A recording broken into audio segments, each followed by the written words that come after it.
మొన్న ఈ మధ్య గీతాంజలి గారు అని చెప్పి ఒక మహిళ, తెనాలికి చెందినటువంటి మహిళ ఆత్మహత్య చేసుకుని చనిపోయింది. ఇది సోషల్ మీడియాలో ట్రోలింగ్ కారణంగా సోషల్ మీడియాలో ఆమెని ఎంత దారుణమైన పదజాలం వాడి ఆమెని మానసికంగా కుంగదీసి రైలు కింద పడి చనిపోయేలా చేశారు.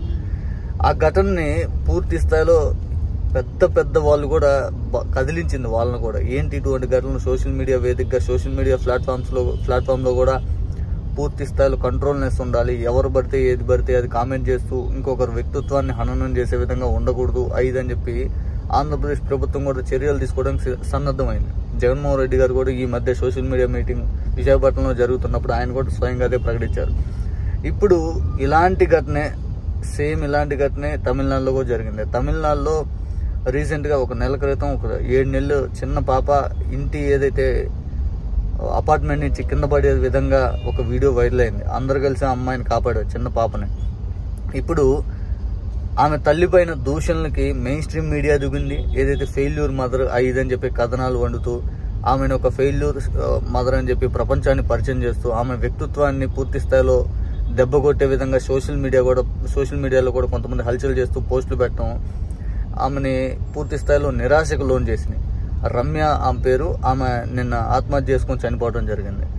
ఇది ఈ సోషల్ మీడియా ప్లాట్ఫామ్స్లో మహిళల్ని దూషించటం అనేది ఏదైతే అది కరెక్ట్ కాదు. అది వ్యక్తిత్వాన్ని ఎవరు హననం చేసినా కూడా అది అసలు కరెక్ట్ కాదు.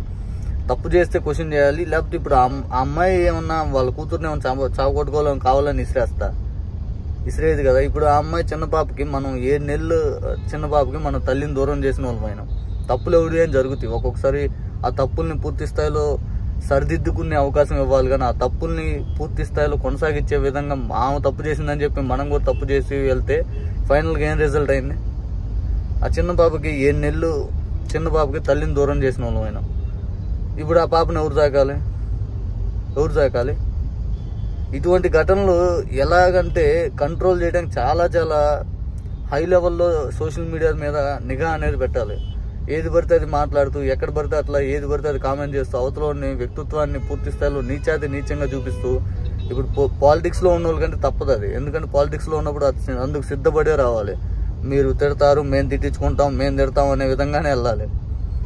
దాన్ని పూర్తి స్థాయిలో పొలిటికల్లో కాకుండా సామాన్యులకి ఇట్లాంటి అంటగట్టి పూర్తిగా వాళ్ళని ఇబ్బంది పెట్టే విధంగా ఇంట్లో ఉన్న వాళ్ళని కూడా బజార్కి ఇచ్చేలాగా లాగితే మాత్రం ఖచ్చితంగా దీని మీద చర్యలు అయితే తీసుకునే విధంగా తమిళనాడు ప్రభుత్వం కూడా ఆంధ్రప్రదేశ్ ప్రభుత్వం తీసుకున్న విధంగా చర్యలు తీసుకొని ఏదోటైతే ఇటువంటి కంట్రోల్ని చేయటం అయితే మరీ ముఖ్యంగా ఇటువంటి స్టేజ్ని అయితే పెంపొందించుకోకుండా ముందుకెళ్ళడం అయితే మరీ ముఖ్యం. అది ఇప్పుడున్న సిచ్యువేషన్లో అయితే